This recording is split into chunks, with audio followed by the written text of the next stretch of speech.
Your live interactive Weather Authority coverage will begin shortly.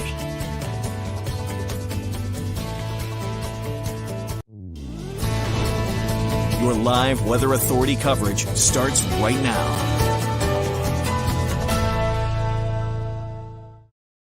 Good morning, everybody, and happy Thursday to you. We made it to the nicest day of the week. Finally going to see some beautiful weather out there.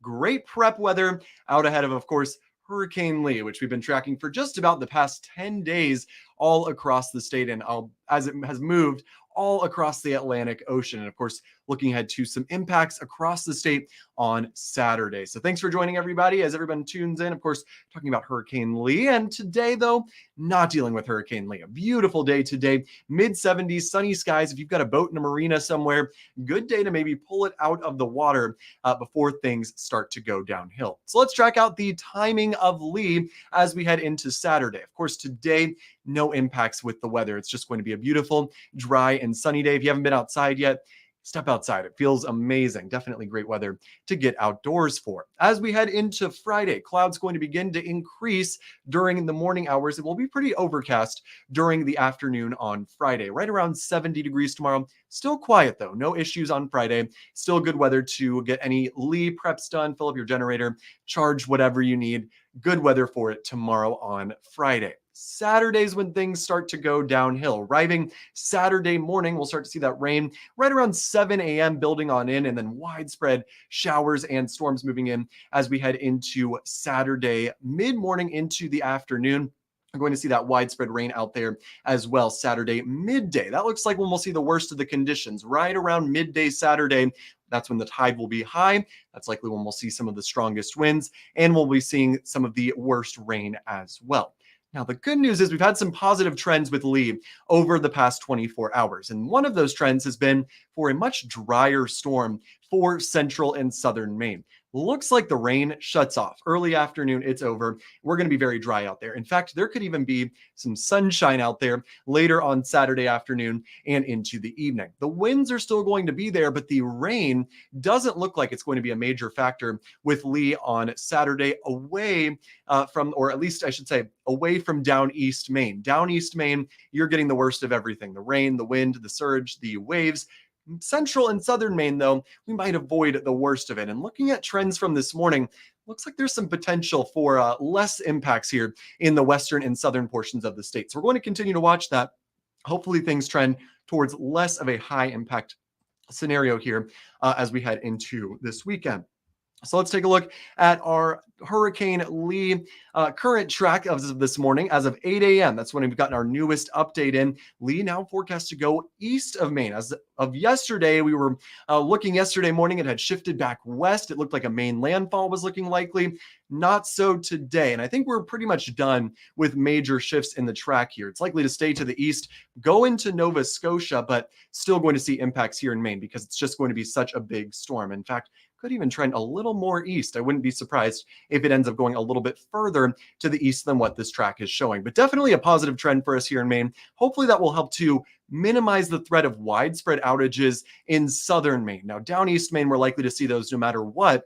But if we can limit the outages in southern and central Maine, that means that power in down east Maine will get restored a whole lot quicker. So again, some favorable trends here. We'll keep our fingers crossed and hope we avoid the worst of it just off to our east. So if you got any questions about what we're expecting with this, feel free to drop them at any time. Love to hear from you guys and let me know what you guys are thinking about this storm headed our way. Again, yesterday we were looking at the European model, all of its ensembles. They had all shifted closer to the Maine coast. This morning, opposite trend. And I don't think it's just going to go back and forth. Most models are now locked onto this trend here of going offshore into Nova Scotia and not riding along the Maine coastline here. So some favorable trends here for us. And notice on these models, not a single one even crosses the Maine coast. It's all into Nova Scotia in extremely, extremely good agreement in that as well. Look how they're all stacked on top of each other. Yeah, we've got very good consistency, good agreement that it will go to the east of us, or more east than we were thinking as of yesterday. So that's a very favorable trend for us, even though it's still going to be a massive storm, still going to bring some big impacts. At least maybe we can limit those to a smaller chunk of the state of Maine. Either way, though, the coastline will be impacted all up and down the state. And here's a look, a hurricane watch in place in Maine. First time in 15 years we have ever seen a hurricane watch across the state. Very, very rare event here to see a hurricane watch in far down east Maine. Acadia National Park under a hurricane watch. That does not happen too often here across the state. As we head further down the coastline, Rockland, all the way through the New Hampshire border, that's where we've got a tropical storm watch in effect. No threat of hurricane conditions here, but still could see some of those wind gusts up towards tropical storm force from the Rockland area down through the New Hampshire border. So it does look like things will turn a bit dicier here as we head into Saturday for all of us along the immediate coastline. So again, Rockland down towards New Hampshire, we got that tropical storm watch. Think one of the biggest impacts, if not the biggest impact, may end up being the ocean, the waves, the damage that these huge waves might cause along the coast. We're going to see the waves being enormous out there. We're going to see, of course, major coastal issues expected. We're going to see waves approaching 20 feet all along the coastline here. High tide around 12:45 on Saturday. And with those big waves, that's where we've got the threat of damage. We've got the threat of overwash. Could be some storm surge flooding, especially in down east Maine. However, looks like because the winds are going to be offshore for a lot of this, we might avoid the worst of the storm surge. It looks like mainly the damage along the coast will be caused by the huge waves and just the higher than normal tides due to the storm being out in the Gulf of Maine. So hopefully we can avoid major storm surge here, but we will still see enormous waves up and down the entire coast of Maine.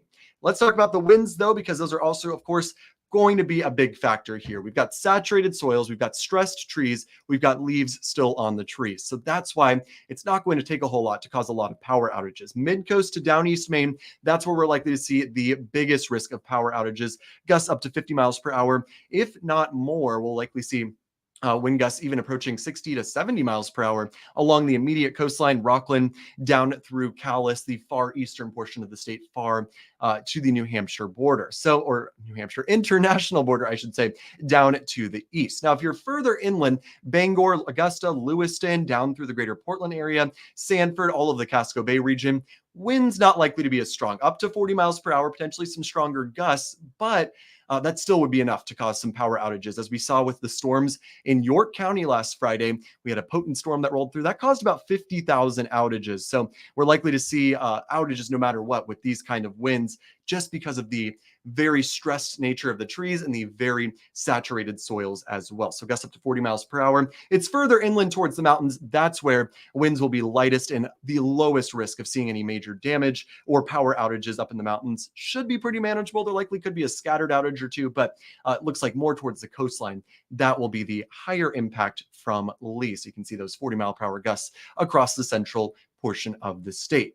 One thing of note, though, Lee is likely to be a very dry storm. You might be surprised by that, but it looks like rainfall, not going to be a whole lot. It's not going to be a big factor. You might actually be pretty surprised in how little it's going to rain with Lee on Saturday. The winds will still be there. The waves will still be there, but because of Lee going to the east now, further to the east, it looks like the heaviest rain really just confined to far down east Maine. That's where we could see some freshwater flooding due to that rain, but it does not look like it would be extending towards more of the state. We'll just see lighter rainfall amounts, potentially hardly any rain at all. There may be some of us that see really just only a couple of brief showers or some sprinkles and just stay cloudy and very windy out there. Notice rainfall totals, Augusta down through Portland, around a ½ inch or so.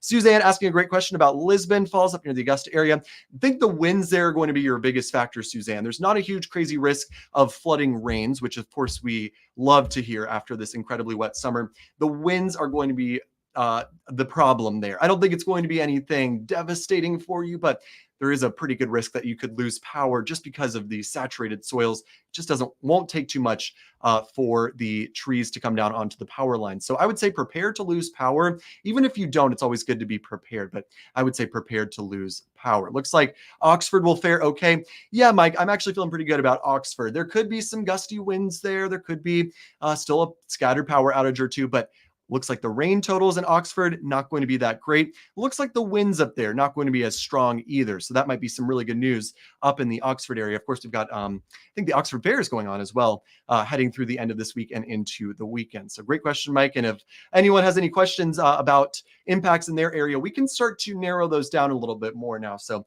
you're totally welcome to ask. Got a couple people jumping in at the same time asking about Sebago. Does the lake make a difference?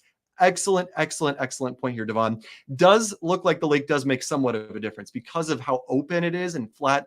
There's no friction to stop the wind. So yes, along the lake, winds could certainly be stronger. Probably a little bit more of an elevated power outage risk in the Sebago Lake region just because of that. So great question, Devon. Likely slightly higher, although because you're more inland and more towards western Maine where it will be drier and where the winds will be a little bit weaker, maybe somewhat of a lesser power outage risk, maybe more scattered outages as opposed to widespread outages. Now, further inland up towards Mexico and Rumford, again, could be windy, although I'm not thinking you're going to see widespread power outages, Debbie, up in Mexico and Rumford. I would still say prepare just in case that you might lose power, or at least keep that thought in the back of your head. But I'm not thinking we're going to see widespread power outages up in places like Mexico and Rumford. So hopefully that's some good news for you, Debbie. It doesn't look like it should be too bad up there. It's really the coastline that is going to be impacted the most here, especially if you live right on the water. That's where we've got that risk of seeing those big waves coming up and damaging things, of course. So as we head into this weekend, of course, Saturday, it's a wash. It's Hurricane Lee.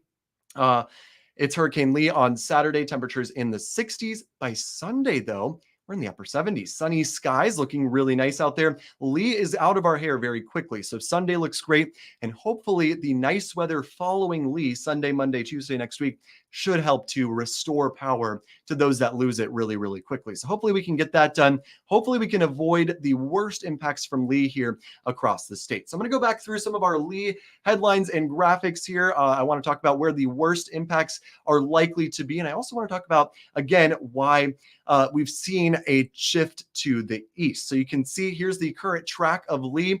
As of yesterday, there was a forecast for a Maine landfall. As of today, not the case at all. And in fact, continues to tick a little bit east. And every little tick east that we can get, that's going to lessen the power outages across the state. So we're going to continue to hope for a little bit of a shift to the east continually here. And hopefully it ends up on the right side of this forecast track as opposed to the left side. The left side would bring us more impact. So again, trends have been fairly favorable for us. We're still going to see an impactful storm, but maybe not quite as bad in some parts of the state. And that's right, Jesse. I wouldn't panic and go out and buy out the grocery stores. Exactly. It's one day. By Sunday, we're looking much nicer. The only thing I would say is maybe just make sure you're prepared for maybe a longer power outage, especially mid-coast towards down east Maine. But this is not something that we're going to see major, weeks-long devastation across the state from. And the great news is if this was a winter nor'easter, I might say otherwise, maybe it'd be a good idea to stock up on a little bit of food. But because next week, the weather looks great. Should be very manageable if you do not have power, at least in terms of temperature. So that will help quite a bit as well. So yes, again, that eastward shift, it's helping us out at least a little bit, but don't let your guard down again. But you can see why we have that eastward shift. All the models shifted east, very good consistency in those. And we are also seeing very good consistency in our more high resolution models. You can also see they do take Lee further to the east into Nova Scotia, which would spare some parts of Maine those impacts. Still, down east Maine going to be hit the hardest from the Penobscot Bay area through the Acadia National Park area, all the way east to Cutler, the international border. That's where we got that hurricane watch. Again, the first one in Maine since 2008, 15 years ago. That was the last time we saw a hurricane watch in the state. It's been a little shorter since we've seen tropical storm watches. We've seen tropical storm conditions fairly often, very comparable to a nor'easter is what we're going to see here. Rockland down through the Portsmouth area in New Hampshire. That's where we've got that tropical storm watch. It's been about 3 or so years since we've seen a tropical storm watch. I want to say it was Hurricane Isaias back in 2020. That brought us some tropical storm conditions along the coastline. So yeah, again, we do see those impacts. We're expecting them across the state. And especially in the ocean, the wave's going to be very big, approaching 20 feet. And there is that risk of coastal damage. Again, high tide, 12:47 p.m. on Saturday. So around that time, that's when we run the highest risk of seeing some coastal damage. Winds and waves die down quickly, though, by the time we get into Sunday. In terms of wind gusts, though, strongest mid-coast to down east Maine, from Brunswick through Rockland over towards Wiscasset, through the Penobscot Bay region over towards Bar Harbor, Acadia, 50 miles per hour, and the further east you go might be 60, could even be 70, and that's why there's that hurricane watch. Couldn't rule out some hurricane gusts in far down east Maine. Now, Augusta, Lewiston, Portland, Sanford, likely some lower wind speeds, but still enough to cause power outages. So again, that is why we are so concerned here with the stressed, very wet trees. That's why we've got that risk of seeing power issues here across the state. So again, hoping for the worst, or hoping for the best here, preparing for the worst. So that was quite the Freudian slip. Hopefully no one gets too upset by that. But yeah, again, we are preparing for the worst, hoping for the best here. Trends have been positive, so that might be some good news for us here, at least in far western Maine and potentially west of the Portland area. I would say our threats are looking just a little bit better. So again, if you got any questions, feel free to reach out to me. I'm happy to answer them, and drop any questions you might have in the comments here before we wrap this up. My dad, Dana Mack, Brandon says, lives in Oxford, Maine. Will there be any widespread power outages in the area? As of right now, Brandon, I'm not thinking there will be widespread outages in that area. Probably some scattered outages. That does seem at least a possibility, if not likely, up there. However, looks like winds won't be too crazy there. So maybe we can avoid widespread outages, Brandon. So again, if you got any questions about what we're expecting here, happy to answer them for you. And again, have a great day, everybody. Enjoy the beautiful weather today. Stay safe out there. Get those preps done. We still got 2 full days today and tomorrow to get ready for Saturday. So again, we'll keep you updated here as we head through the day today and into tomorrow. And of course, we'll be covering Lee all weekend long as it makes its final impact here across the state. Pamela says, yep, less rain would be the best. We are soggy enough. Exactly. So really good news here that we're probably not going to see a ton of rain with Lee. So again, have a great day, everybody, and stay safe out there. We will keep you posted on Lee. This has been live interactive Weather Authority coverage.